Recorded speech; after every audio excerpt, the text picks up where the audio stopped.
be careful out there. Keep your cheesecakes crack-free. Hello and welcome to this episode of Happy Baking. In this episode, I'm diving deep into cheesecake. First, I want to delve into the incredibly creamy classic cheesecake, and I'm going to share my secrets for making the smoothest, silkiest custard. Plus, I'll break down the process of properly baking a cheesecake and determining that just right doneness. After guiding you through this classic recipe, I'll share some inspiration for tweaking it and adding flavors to really make it your own. But I also want to talk about a surprisingly versatile and delicious iteration, no-bake cheesecake. This isn't just a great hot weather hack, even though it is brilliant in the summer when you don't feel like turning on the oven. But it creates a lovely, light cheesecake that's easy to make and so delicious that it deserves some time in the spotlight too. It's going to be an incredibly rich and creamy episode, and I can't wait. So let's get baking. Before we begin, a rant about cheesecake. Because in my opinion, cheesecake isn't a cake at all. Let's go to Erin at the news desk with more. Thank you, Erin. Let's break down the facts. Cheesecake itself is a baked custard thickened to sliceability with the help of eggs. And then that custard is poured into a crust inside a springform pan. So my understanding here is that we have a baked custard inside a crust. You know what that sounds like to me, just reviewing everything? It sounds like a pie. That's what it sounds like. It should be cheese pie. And I will be calling it that from here on out. It's so by decreed. Back to you, Erin. Thanks so much, Erin. That was very informative, and you look beautiful today. The most commonly asked question I get when it comes to cheesecake is, do I have to use a water bath? A water bath in baking means placing the baking pan inside a larger dish and then filling that dish with hot water, typically about a third or halfway up the side of the baking dish. Baked custards are really sensitive, and using a water bath allows them to bake more gently and evenly, resulting in a more uniform texture and appearance. And after testing a million ways of making cheesecake, using a water bath is my preference because despite the extra effort it involves, it produces significantly better results. Without a water bath, the cheesecake can begin to souffle in some places, it can begin to brown the surface unevenly, and it can cause uneven baking or even cracks to form. And you know me, I'm a big believer that there's more than one right way to do things. So even though using a water bath is my strong preference, I feel compelled to say, no, you don't have to use one. But you should. It is possible to bake a cheesecake slowly at a super low temperature to help gently set the custard, but it's so much easier and more foolproof, in my opinion, to use the water bath. Sometimes cheesecakes baked in other vessels, such as minis, don't require a water bath simply because the size of the vessel can still bake smoothly without that added regulation. And there are also recipes that intentionally don't use a water bath, like Basque-style cheesecake. This style is baked with the intention of it souffling up and browning on the surface, so typically it doesn't use a water bath. Now, to get yourself set up to bake with a water bath, there's just a few things you need to do. First, you need to wrap the base and sides of your springform pan tightly with aluminum foil. This will help keep the pan sealed and prevent water from getting into the pan and sogging out your crust. Then you need to find a vessel slightly larger than your springform pan to bake in. I like to use this large double-handled cast iron fry pan. It's just the perfect size, and that's saying something because my favorite springform pans are a little bit wider at the base. Then you need to fill a large kettle or a medium pot with some water and bring it to a boil just before you're ready to bake. Let's talk about crust. There are lots of ways to make a cheesecake crust. And the first question, in my opinion, is coverage. Sometimes the crust is only covering the bottom of a pan when you make a cheesecake, but sometimes it covers the base and also comes slightly up the side of the pan as well. And it's completely a matter of preference, so you can do what feels right to you based on kind of how much crust and the appearance you are going for. Crusts are typically par-baked to help them set slightly before the custard is added. And when I think of a cheesecake, I'm usually picturing a simple graham cracker crust or what I call a crumb crust. Crumb crusts are made by combining crumbs with a small amount of sugar and enough melted butter to bind them. This mixture is pressed into an even layer and baked until it smells toasty, 12 to 15 minutes. Crumb crusts are commonly made with graham crackers, but they can actually be made with so many things. Some of my favorites include other crisp cookies like ginger snaps or shortbread, cereals like cornflakes or cracklin' oat bran. Seriously, a cracklin' oat bran crust is elite, trust me. Salty treats like pretzels, saltines, or Ritz crackers, or other crunchy things. Try making a crumb crust from crumbled ice cream cones, for example. One of my other favorite homemade crusts is to make a press-in cookie crust using a simple press-in dough. This dough doesn't need a chemical leavener, but it can be easily tweaked and customized to change the flavors. It's pressed into an even layer, docked with a fork, chilled, and then par-baked until it begins to lightly brown. And there's other options for cheesecake bases, such as a thin layer of sponge cake, a brownie, or even finely ground nuts. But whatever you choose as your cheesecake crust, just make sure that after par baking, you cool your crust completely before adding your custard. Now, I'm gonna make just a simple graham cracker crust for my classic cheesecake recipe, and it couldn't be easier. I'm just gonna add the crumbs, some sugar. This is always a question people ask if it's optional, and in my book on pie, I do list it as optional because many of the things that you're using to make a crumb crust are already a bit sweet. So yes, you can leave the sugar out, but the sugar does help to bind the mixture. So it is serving a purpose and it can make a more stable crumb crust. I like to add a little bit of salt and some melted butter. And while there is a recipe and ratio for this, you can really add melted butter to your crumbs until they hold together when you squeeze it in your hands. If you squeeze it together like this and it doesn't stay clumped up, that's an indication that you need a little more butter. All right, into the pan it goes. First thing I like to do is kind of shake it a little bit. That helps to level it out just a smidge. And then I'm gonna use a cup measure.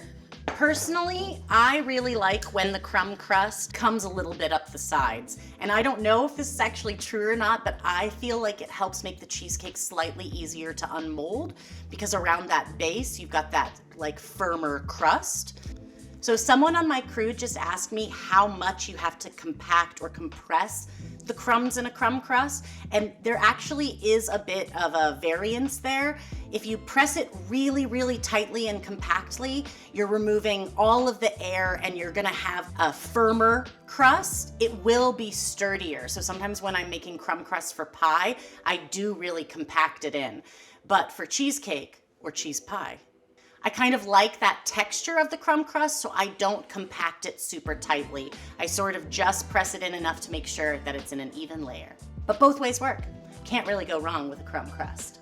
Now, even though I'm not using the water bath until the custard is inside, you'll notice that the pan is already wrapped. And that's because we don't want to be trying to mess with wrapping the pan once the crust is already inside. Crumb crusts are not as sturdy, so we don't necessarily want to be flipping the pan over or jostling it a whole bunch.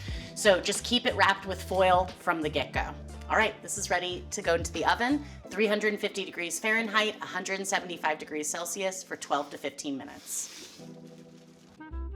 This episode of Happy Baking is brought to you by Kitchen Mama.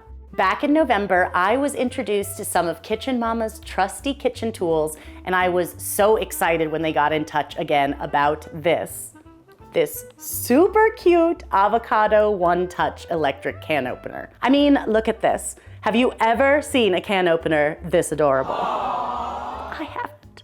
To use it, you just press this button and it effortlessly opens the can, leaving a smooth, safe edge. And it automatically stops when it's done. I use it to open things like sweetened condensed milk, canned fruit, and coconut milk. So many of the ingredients that are essential to my cakes, cookies, and pies. There's a silicone padding all the way around the avocado one-touch electric can opener that is so dreamy. And all you need is 4 AA batteries. And when you're not using it, you're gonna wanna keep this little cutie right on the counter. Kitchen Mama also sent over this Epic One multifunction opener. This is so helpful after a day of rolling pies, shaping bread, cutting cookies, piping icing. You know, just another day in my kitchen. My wrists and hands tend to be so tired, but this ergonomic, sturdy stainless tool is here to help. You can stick it right on the fridge so you always know where it is, and I'm going to keep mine right here so that I'm always ready to pop a bottle at a picnic, lend a hand with a stubborn can, or shimmy open a jar.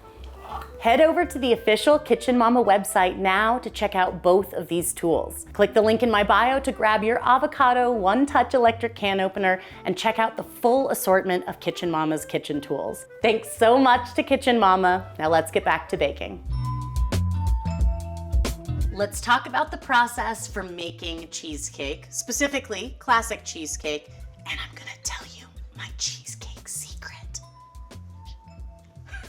It's not gonna be a secret anymore. One of the most challenging parts of making cheesecake is getting a silky smooth batter, especially since cream cheese tends to love to stay clumped up. In one of my earliest bakery jobs, the pastry chef used a food processor to make her cheesecake batter. And somehow, this felt like cheating to me at first, but once I experienced the ease and tasted the result, I was permanently converted to her food processor ways. I also love that you're already getting out the food processor often to make your crumb crust, so you can just wipe it out and use it again straight away. So my go-to recipe starts with the food processor and processing the cream cheese for about 1 minute. This makes it so much easier to get the cream cheese smooth, but it's still important to use room temperature cream cheese so that it's nice and soft and can process easily. It's also important to scrape the bowl and blade really well throughout the mixing process. The only thing I don't love about food processors is that there's lots of room for things to hide. Under the blade, kind of in the corners. So just make sure you're scraping really well throughout for the smoothest results. In a small bowl, whisk the sugar, flour, and salt to combine. Add this mixture to the food processor and process until evenly incorporated. Then add the eggs one at a time, processing each until it's fully incorporated, and scraping the food processor bowl well before adding the next addition. Add the sour cream and mix to combine. Scrape the bowl well and add the cream and vanilla or any other flavorings and pulse to combine. Scrape the bowl well and process one last time to ensure it's silky smooth. Pour the custard into the cooled crust and gently transfer the dish containing the springform pan to the oven and fill the dish with boiling water, ideally so it comes about 1/3 or halfway up the side of the springform pan. Cheesecakes must be baked super gently. After baking your crust, you'll want to make sure that you reduce the oven temperature to 325 degrees Fahrenheit or 160 degrees Celsius. I bake my cheesecakes at that temperature for 20 minutes. Then I open the oven, gently rotate the pan, and bake it for 20 minutes more. Then reduce the oven temperature to 275 degrees Fahrenheit or 135 degrees Celsius and bake for 15 to 25 minutes more until the cake jiggles slightly in the center when you gently shake the pan. Once the custard is set to that jiggly state, turn the oven off and open the door to vent out the heat. Leave the cheesecake inside for 10 minutes, then take it out, remove it from the water bath, and let it cool at room temperature for 1 hour. Gentle cooling is super important with cheesecakes. Don't try to rush it because extreme temperature changes can cause issues like weeping, moisture on the surface, or cracking. The dreaded cracking of an overbaked cheesecake, or one that's cooled improperly. Cracking usually happens when the cheesecake is overbaked, but if it's cooled improperly, a crack can form even if you didn't overbake the cheesecake. Once the cheesecake is cool, unwrap the foil from around the pan and transfer the cake to the refrigerator to chill for at least 8 hours before unmolding, slicing, and serving. Let's talk about flavor and decor. There are so many ways to flavor a classic cheesecake. You can get creative and make your own perfect cheesecake, and of course, I've baked up a few versions to inspire you. First of all, you can add a topping. Sometimes toppings are added before baking, like a sprinkling of mini chocolate chips or nuts, candies, or chocolate curls like I did on the surface of this chocolate cheesecake. You can also add a drizzle of something to the surface, like melted chocolate, caramel, jam, and if desired, you can use a skewer or a paring knife to help swirl it into the batter. You can also add toppings after baking, like a layer of jam, ganache, or caramel on the surface. Or you can spoon something over the surface to add another layer of flavor, like lemon curd or this sour cherry topping, which I love to put on top of my classic cheesecake. And of course, you can top it with whipped cream or another topping of your choice to really take it over the top. You can also flavor the cheesecake batter, and this is one of my favorite ways to really take it to the next level. Here's a few of my favorites, and you can find the recipes on my website. My blueberry cheesecake starts by making a blueberry puree, which is ultimately blended in with the rest of the ingredients. The flavor is incredible, and the color is all natural and totally gorgeous. This is a vanilla bean pistachio cheesecake, and in this recipe, a portion of the batter is flavored with an additional ingredient, pistachio cream. The two batters are added into the pan a little at a time, and alternating them helps to produce a gorgeous swirl effect when the cake is ultimately sliced. This idea is often also used for other flavors like pumpkin or chocolate. Speaking of chocolate, there is no dessert more decadent than a chocolate cheesecake. In my recipe, melted chocolate is blended right into the batter, and it can be further amplified with a chocolate crust or topping it with mini chocolate chips, chocolate sauce, ganache, or I opted for chocolate flakes because I love that texture on the surface. All right, if you're this far in the episode and you're thinking, I really want to make cheesecake, but I don't want to mess with a water bath, I don't want to do any of that stuff, you need to know about no-bake cheesecake. This one's for you. When I first tried to make a no-bake cheesecake, I was fairly convinced this was just another easy recipe hack of sorts. And it is easier in several ways than a classic cheesecake, and it is so wonderful that it doesn't require any oven time. But it's also just an incredible texture. It's still tangy and rich, but also almost impossibly light and slightly airy. It is so good, I make it year-round, even when it's plenty cold outside, and I don't mind turning on the oven.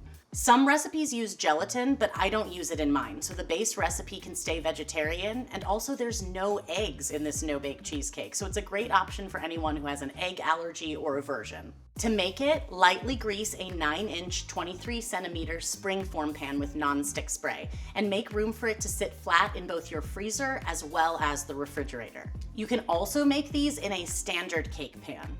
Lining the pan with plastic wrap makes it easier to unmold the cheesecake from the pan after chilling. And you can also make these using cake rings. That's actually what I'm going to use today. It makes them especially straight and beautiful, very easy to unmold. To get started, I'm going to make a frozen style crumb crust. You just transfer the pan to the freezer and chill until firm, at least 30 minutes. To make the cheesecake batter, you'll need an electric mixer fitted with the whip attachment. Add the cream to the mixer bowl and whip to medium peaks. Then refrigerate it until you're ready to add it to the rest of the batter. Now, it's really the whipped cream that is responsible for the texture in this style of cheesecake. I love that it gives it lightness without sacrificing the richness that I associate with cheesecake. It's really so good. This recipe is for a key lime no-bake cheesecake, so I'm gonna make a little bit of lime sugar instead of just adding sugar to the batter. So in a small bowl, rub the sugar and some lime zest together until well combined. Then, in the bowl of an electric mixer fitted with the paddle attachment, mix the cream cheese, lime sugar, powdered sugar, and salt on medium speed until well combined and smoothed, 3 to 4 minutes. Scrape the bowl and paddle well, and then remove the paddle attachment. Remove the whipped cream from the refrigerator and add it to the mixer bowl. You'll put the whip attachment back onto the mixer and whip it on medium speed until the mixture is well combined, smooth, and the cream has thickened a bit more, 1 to 2 minutes. Then, with the mixer running, add the lime juice in a slow, steady stream. Scrape the base and sides of the bowl well to ensure that everything is smooth and well combined, and then when the batter is all done, you can pour it into the chilled crust. Use a small offset spatula to smooth it into an even layer. Then transfer the pan to the refrigerator and let it chill until firm and sliceable, at least 10 hours and up to 48 hours. I cannot wait to show you this no-bake cheesecake when it's all done. The texture is just perfect.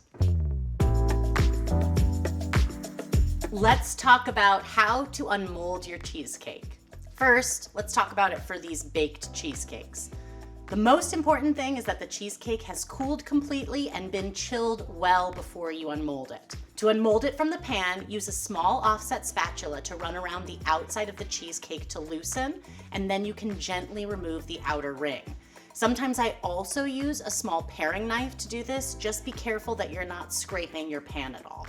Then, using a large spatula, gently loosen the base of the cheesecake crust all the way around. Slide under, and then you can gently lift it off and transfer it to a serving platter or stand. For a no-bake cheesecake, once again, make sure it's had plenty of time to chill before you try to unmold it. To unmold a no-bake cheesecake, I like to gently torch the sides of the pan or the cake ring, which is what I use today.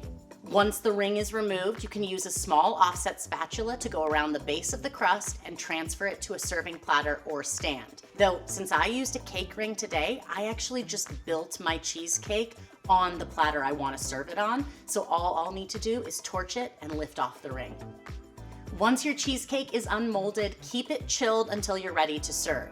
It doesn't need to be covered, but if you'd like to, just loosely cover it with some plastic wrap, beeswax wrap, or even a clean kitchen towel. And once it's sliced, I like to press a little bit of plastic wrap or beeswax wrap directly onto any exposed cut pieces. This will help keep it fresh longer.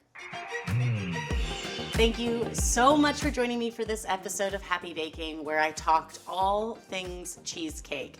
And I'm so excited about this beautiful spread in front of me.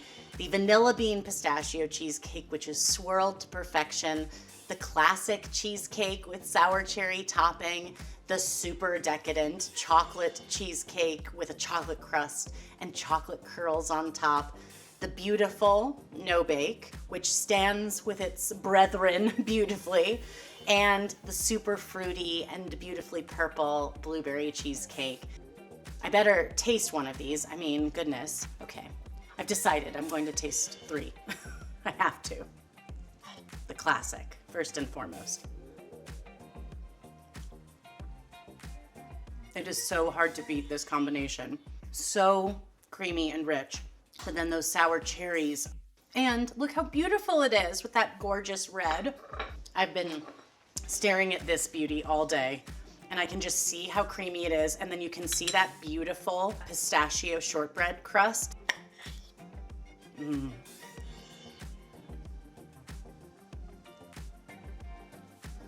Wow. Insanely creamy and so pistachio-y. Pistachio-y?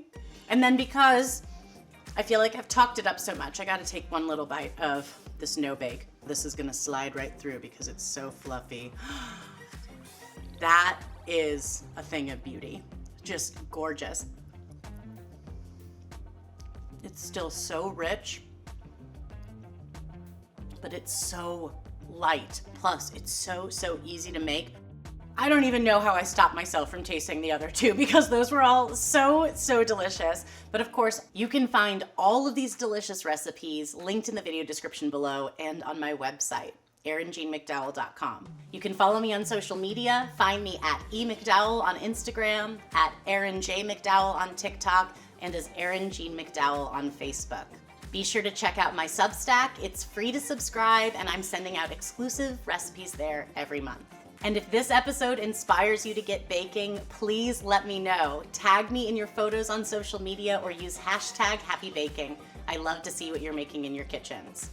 Until next time, wishing you lots of happy, water bath included baking.